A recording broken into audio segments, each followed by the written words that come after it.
اے نبی، لوگ تم سے پوچھتے ہیں کہ اللہ کی راہ میں کس طرح کا مال خرچ کریں۔ کہہ دو کہ جو چاہو خرچ کرو، لیکن جو مال خرچ کرنا چاہو وہ درجہ بدرجہ اہل استحقاق یعنی ماں باپ کو اور قریب کے رشتہ داروں کو اور یتیموں کو اور محتاجوں کو اور مسافروں کو سب کو دو،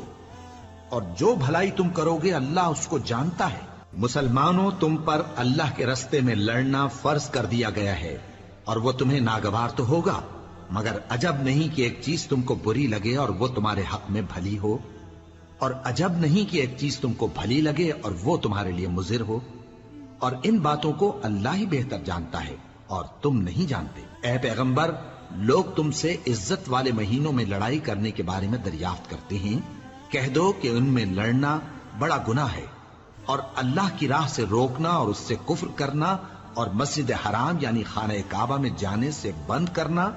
اور اہل مسجد کو اس میں سے نکال دینا جو یہ کفار کرتے ہیں، اللہ کے نزدیک اس سے بھی زیادہ گناہ ہے،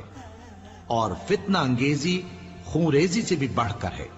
اور یہ لوگ ہمیشہ تم سے لڑتے رہیں گے، یہاں تک کہ اگر مقدور رکھیں تو تم کو تمہارے دین سے پھیر دیں،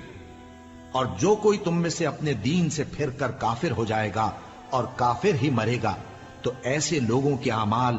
دنیا اور آخرت دونوں میں برباد ہو جائیں گے،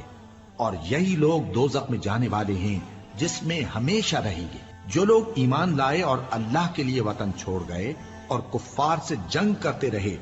وہی اللہ کی رحمت کے امیدوار ہیں، اور اللہ بخشنے والا ہے، رحمت کرنے والا ہے۔ اے پیغمبر، لوگ تم سے شراب اور جوئے کا حکم دریافت کرتے ہیں، کہہ دو کہ ان میں گناہ بڑے ہیں اور لوگوں کے لیے کچھ فائدے بھی ہیں، مگر ان کے گناہ فائدوں سے کہیں زیادہ ہیں، اور یہ بھی تم سے پوچھتے ہیں کہ اللہ کی راہ میں کون سا مال خرچ کریں، کہہ دو کہ جو ضرورت سے زیادہ ہو۔